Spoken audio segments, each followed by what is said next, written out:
제목을 따라합니다. 성경적 형통의 비결.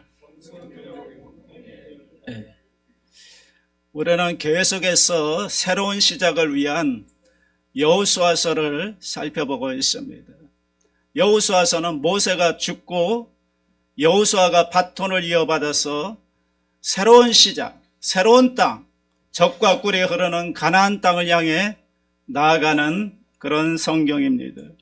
하나님은 우리가 새 땅에서 형통하길 원하십니다. 하나님께서 여호수아에게 새로운 땅에 들어가라고 말씀하시고 그리고 형통에 대해서 말씀하고 계십니다. 여호수아 1장 7절로 8절 다시 한번 다 같이 읽습니다. 오직 강하고 극히 담대하여 나의 종 모세가 되게 명령한 그 율법을 다 지켜 행하고 우로나 좌로나 치우치지 말라. 그리하면 어디로 가든지 형통하리니 이 율법책을 네 입에서 떠나지 말게 하며 주야로 그것을 묵상하여 그 안에 기록된 대로 다 지켜 행하라. 그리하면 네 길이 평탄하게 될 것이며 네가 형통하리라. 형통이라는 단어가 2번 등장하고 있습니다. 형통은 잘 되는 거죠. 번영하는 것이고 융성한 것을 말하는 것입니다. 특별히 하나님께서 이스라엘 백성과 그 후손에게 형통할 것을 약속하고 계십니다. 여러분, 형통이 뭐죠? 여러분은 형통 그러면 무슨 생각이 떠오르십니까? 형통하다 그러면 어떤 생각을 하십니까?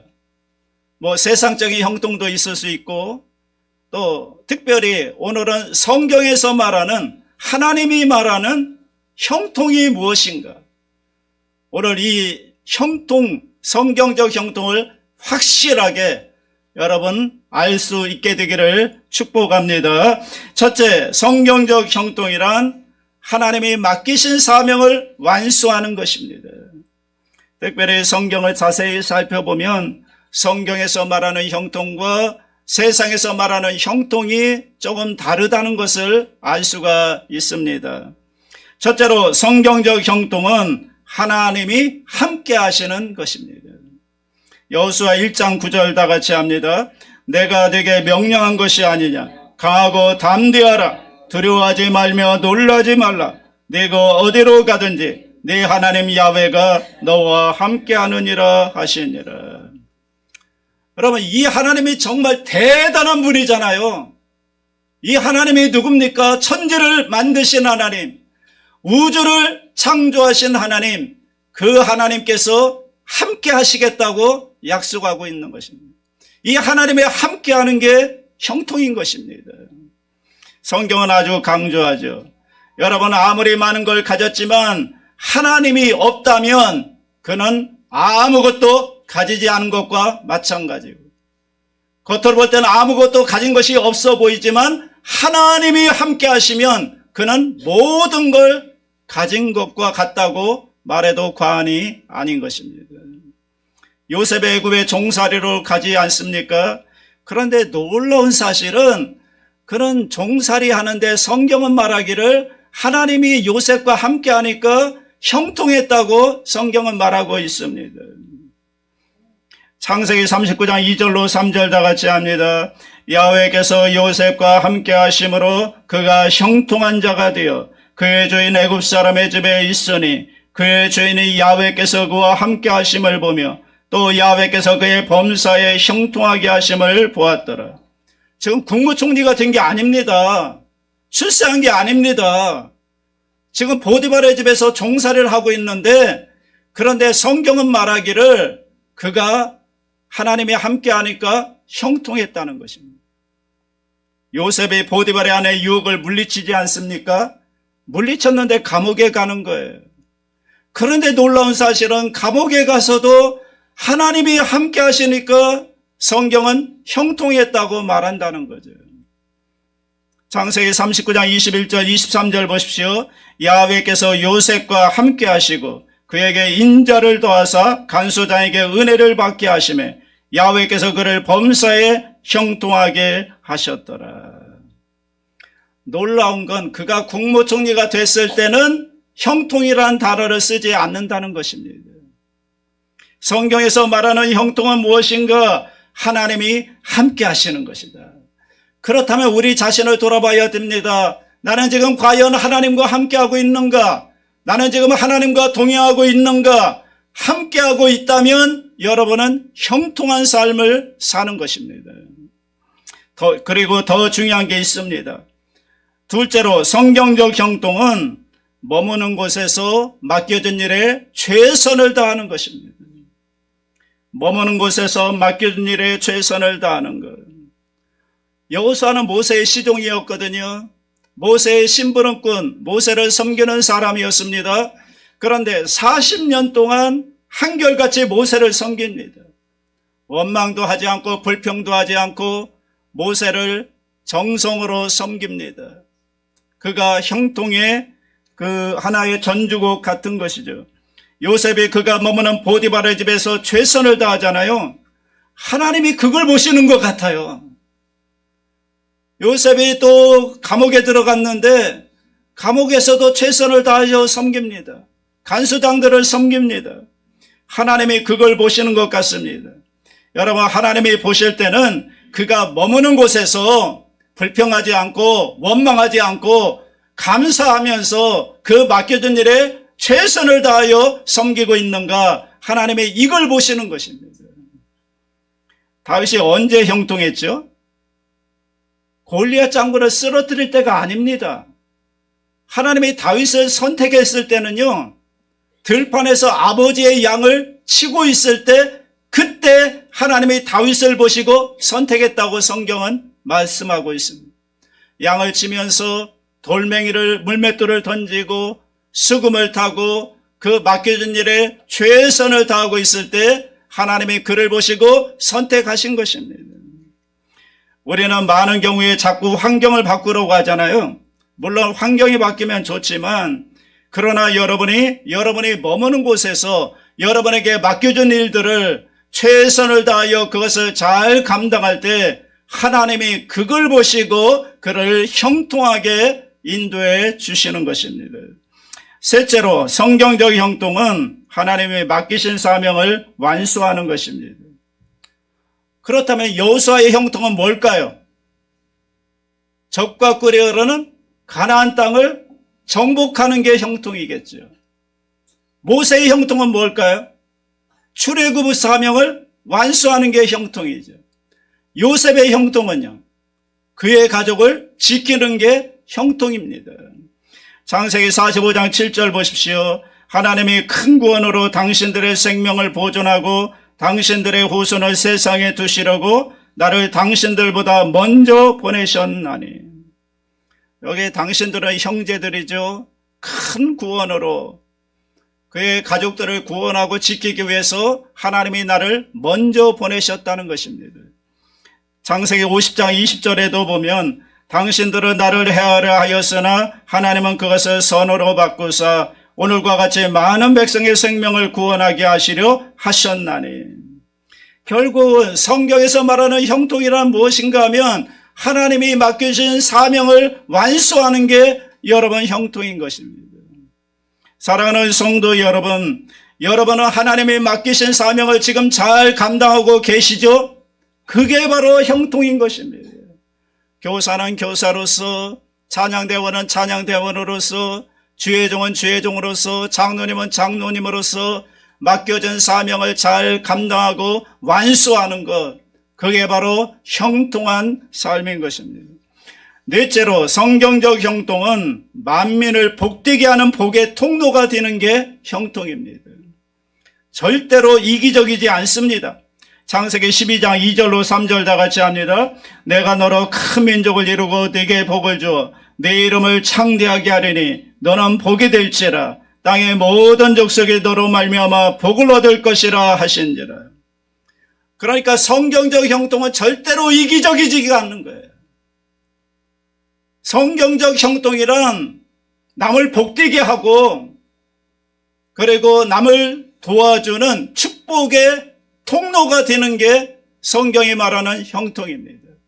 자, 그렇다면요, 신학시대에 와서 오늘 이 시대에 여러분 성경이 말하는 형통은 뭡니까? 남을 복되게 하는 형통은 뭡니까? 그건 바로 예수 그리스도의 복음을 전해주는 것입니다.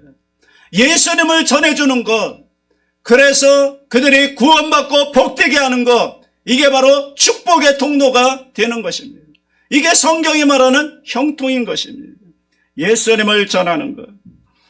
둘째로 하나님의 새로운 전략은 말씀 묵상을 통해 형통하는 것입니다.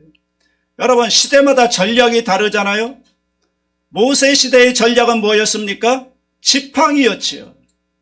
모세의 지팡이, 하나님의 지팡이가 되어 출애굽의 사명을 완수했습니다. 그런데 여호수아에게는 어떤 전략을 주었냐면 말씀 묵상을 통해 형통하는 것을 준 것입니다. 이것이 바로 여호수아에게 준 새로운 전략인 거죠. 여호수아 1장 8절 우리 다 같이 읽습니다.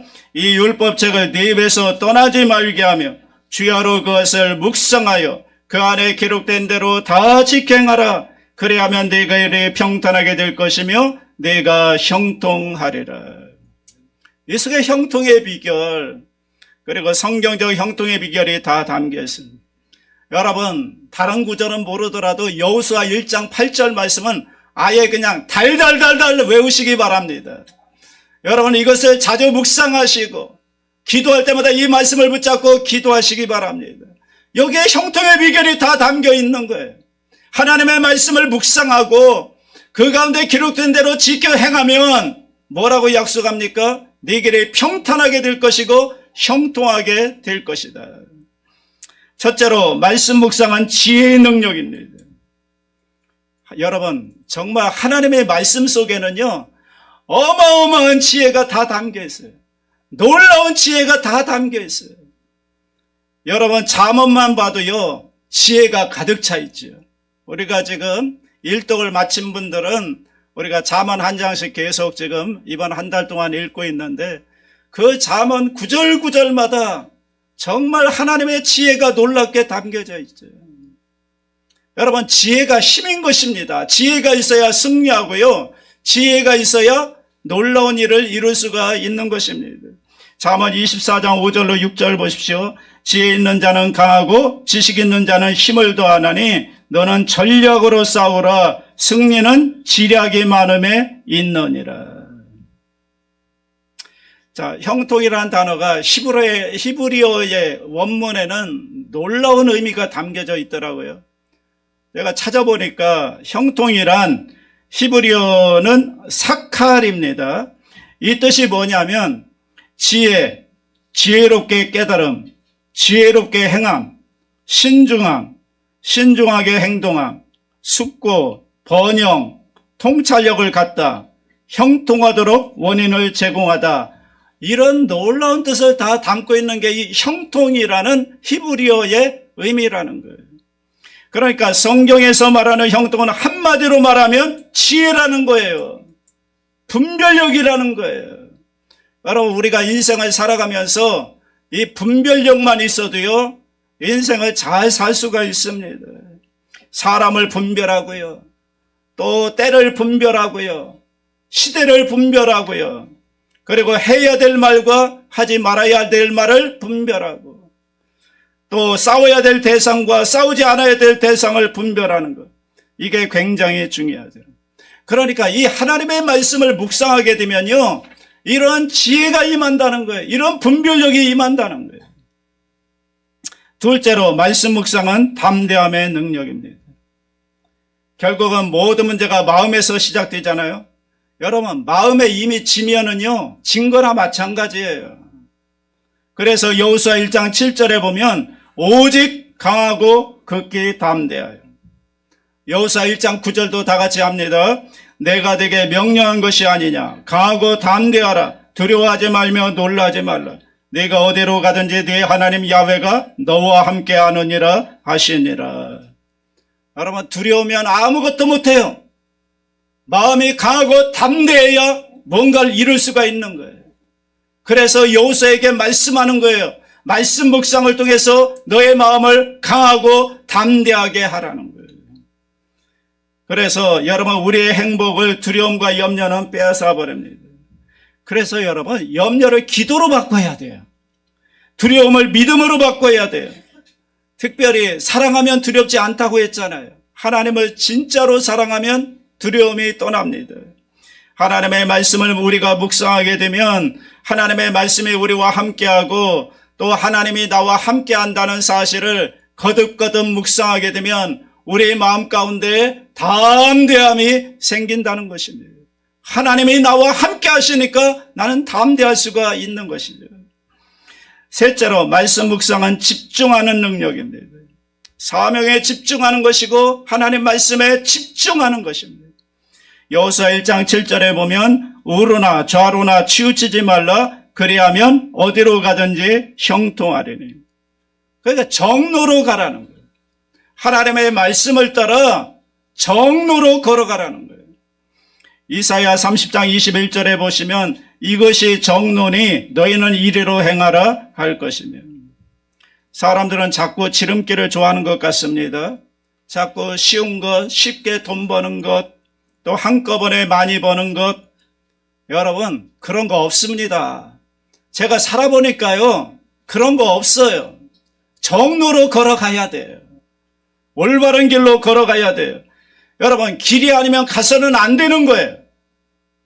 하나님이 원하시는 게, 하나님의 말씀을 따라가는 게, 그게 바로 정로인 거예요. 여러분, 살아가면서 내 아들이 또 내 딸이 보면 부끄러운 일이다. 그럼 하지 말아야 되죠. 내 아들이 봤을 때, 내 딸이 봤을 때, 아, 이것은 부끄러운 일이다. 그러면 가지 말아야 되고 하지 말아야 된다는 거예요. 내 딸이 보고 내 아들이 봤을 때 괜찮다 인정할 수 있는 그런 길을 걸어가라는 거예요. 그게 하나님의 말씀을 따라가는 것이고 하나님이 원하시는 그 정로인 것이죠.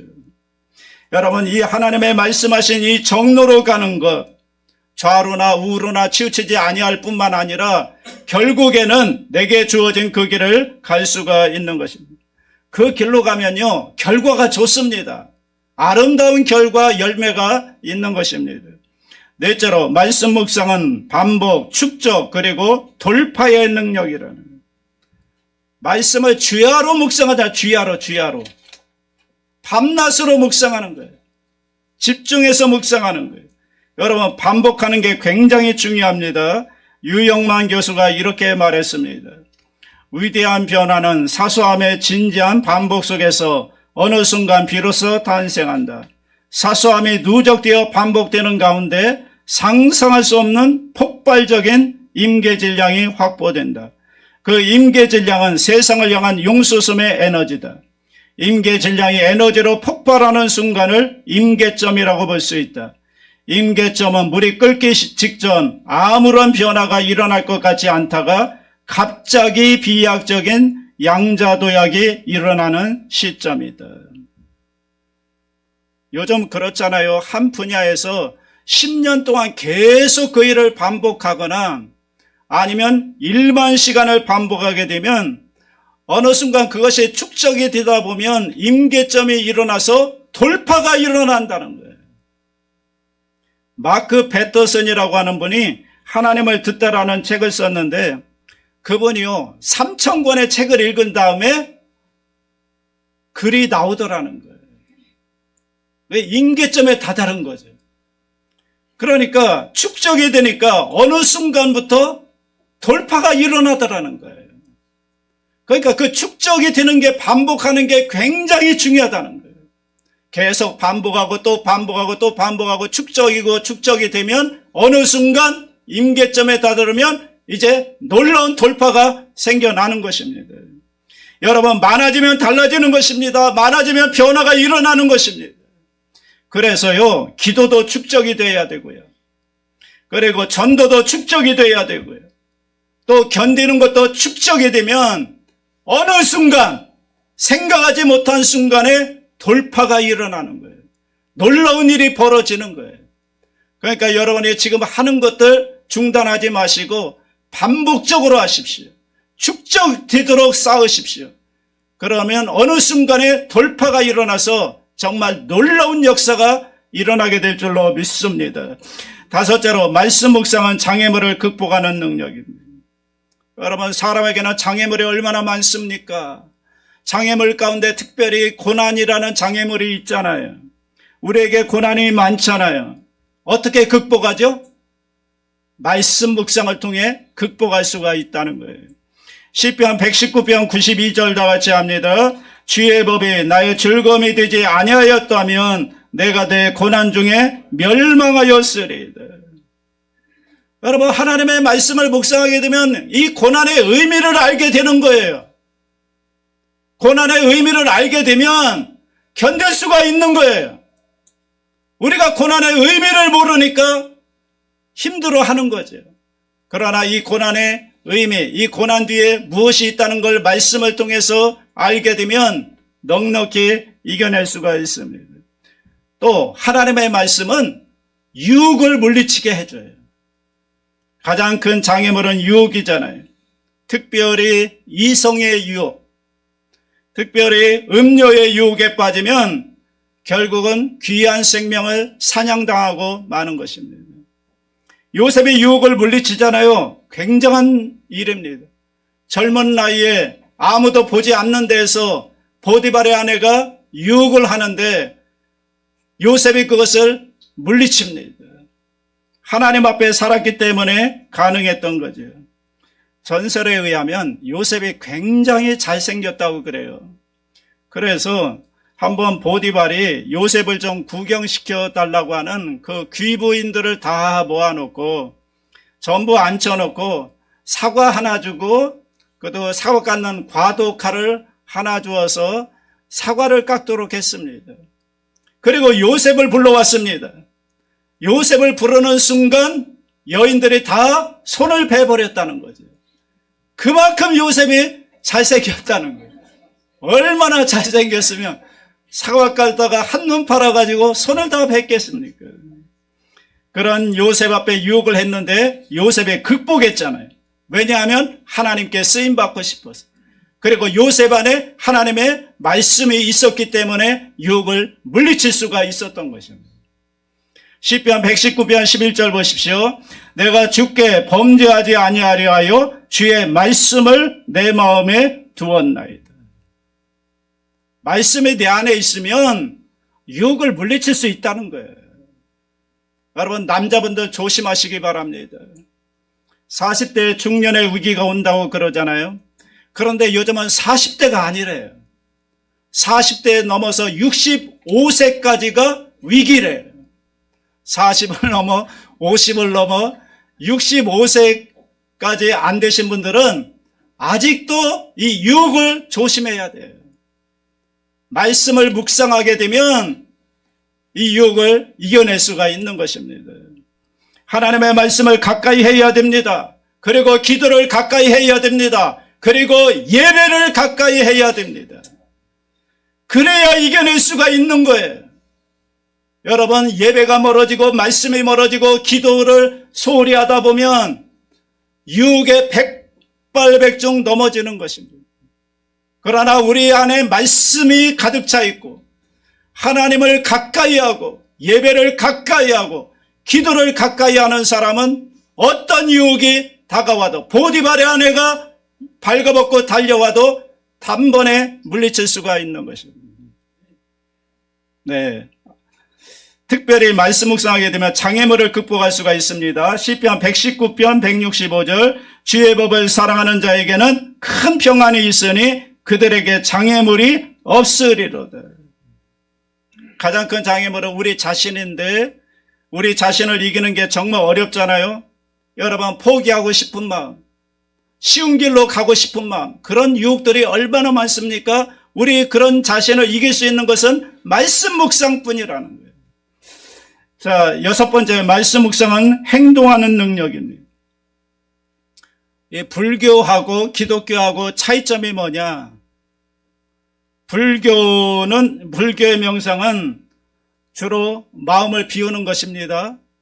무심하는 것입니다. 욕심을 없애는 것입니다. 그러나 기독교는 그렇게 하지 않습니다. 기독교는요, 하나님의 말씀을 채우는 것입니다. 우리 속에 하나님의 말씀을 채우는 거예요. 그리고 하나님의 말씀을 읽고 순종하는 것, 하나님의 말씀을 묵상하고 따라 사는 것, 이게 기독교의 묵상이고 진리입니다. 여러분, 이게 기독교적 형통입니다.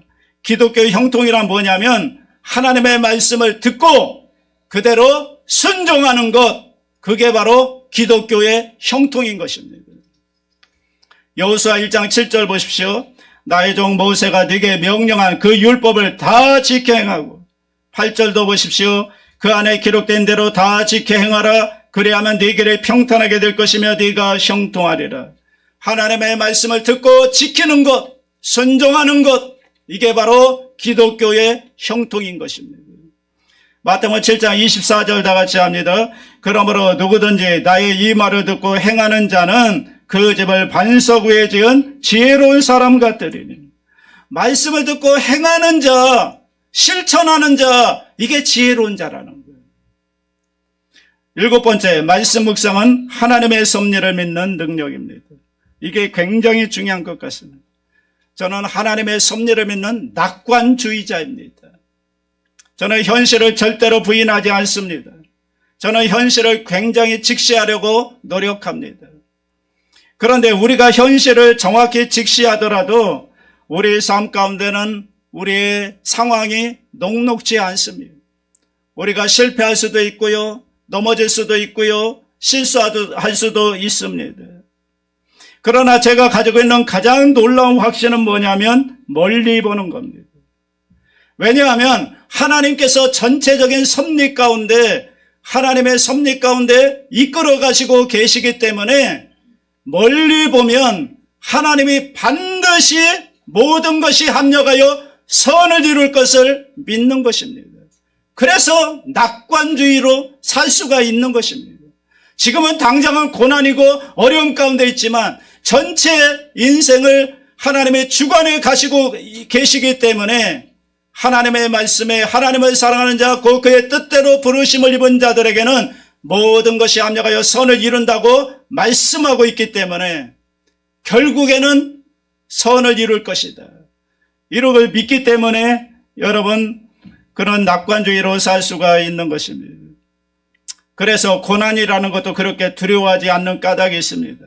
왜냐하면 요셉의 경우에 보니까요, 엄청난 고난을 받았잖아요. 그런데 우리의 인생을 주관해 가시고 이끌어 가시는 하나님께서 결국에는 합력해서 선을 이루더라는 거예요. 다윗이 얼마나 고생을 했습니까? 얼마나 고난을 당했습니까? 근데 하나님 의지하니까 하나님이 결과론적으로 볼 때는 합력해서 선을 이루더라는 거예요. 로마서 8장 28절이죠. 다 같이 합니다. 우리가 알거니와 하나님을 사랑하는 자, 곧 그의 뜻대로 부르심을 입은 자들에게는 모든 것이 합력하여 선을 이루느니라. 여러분, 이 말씀 믿으시기 바랍니다. 여러분이 지금 고난 가운데 있고 어려움 가운데 있다 할지라도 지금 상황만 보고 낙심하지 말라고요. 하나님을 의지하시라고요. 하나님을 바라보시라고요. 하나님께서 여러분의 인생을 주관하셔서 결국에는 합력해서 선을 이루게 만드실 것입니다. 하나님 앞으로 우리 생애 가운데 고난이 없을 거라고 약속한 적 없습니다. 그러나 고난 가운데 내가 너와 함께 하겠다고 약속해 주셨습니다. 저는 인생을 살아오면서 수많은 장애물을 만났습니다. 수많은 어려움을 만났습니다. 지금도 만만치가 않죠. 그렇지만 제 마음속에는 조용한 평안이 있습니다. 그리고 조용한 확신이 있습니다. 왜냐하면 저는 두려워하지 않겠다는 거죠. 두려워할 시간에 내가 기도하겠다는 거죠. 염려할 시간에 있으면 기도하겠다는 거죠. 왜냐하면 염려해봤자 달라지는 건 아무것도 없어요. 그런데 기도하면 놀라운 일이 일어나는 거예요. 기도하면 하나님의 역사하는 거예요. 합력해서 선을 이루는 거예요. 그렇기 때문에 염려할 시간에 여러분 기도하시기 바랍니다. 걱정할 시간에 기도하시기 바랍니다. 여러분이 백날 염려해봤자 달라지는 것 아무것도 없어요. 그러나 기도해보세요. 기도해보세요. 뭔가 역사가 일어납니다. 하나님이 일하십니다. 하나님이 섭리하십니다. 여러분, 저는 많은 어려움을 만나도 놀라운 확신을 가지고 삽니다. 왜냐하면 하나님이 합력해서 선을 이룰 거라는 확신을 가지고 있기 때문에 흔들리지 않고 걸어갈 수가 있는 것입니다. 여러분도 이 확신 가지시기 바랍니다. 하나님이 합력해서 선을 이루어 주실 것이다. 우리 구주 예수님은 말씀으로 오셨습니다. 여호수아는 모세와 함께 율법을 가져왔다면 우리 구주 예수님은 말씀으로 오신 것입니다. 요한복음 1장 14절 다 같이 합니다. 말씀이 육신이 되어 우리 가운데 거하심에 우리가 그의 영광을 보니 아버지의 독생자의 영광이요 은혜와 진리가 충만하더라. 성경은 예수님의 말씀이 검이라고 했습니다. 검. 칼 아시죠? 칼. 우리를 수술하고 우리를 치료하는, 회복시키는 검이 예수님의 말씀이라는 것입니다. 히브리서 4장 12절 다 같이 합니다. 하나님의 말씀은 살아있고 활력이 있어 좌우의 날선 어떤 검보다도 예리하여 혼과 영과 및 관절과 골수를 찔러 쪼개기까지 하며 또 마음의 생각과 뜻을 판단한다. 계시록 1장 16절 다 같이 합니다. 그의 오른손에 7별이 있고 그의 입에서 좌우의 날선검이 나오고 그 얼굴은 해가 힘있게 비치는 것 같더라. 하나님의 말씀은요, 영적 전쟁에서 날카로운 칼 같다는 거예요. 검과 같다. 우리를 찔러서 수술하고 치료하고 회복시키고 살리시는 말씀의 검이라는 거예요. 에베소 6장 17절에 보면 성령의 검, 곧 하나님의 말씀을 가지라. 우리는 사실 전쟁터에 살고 있는 겁니다.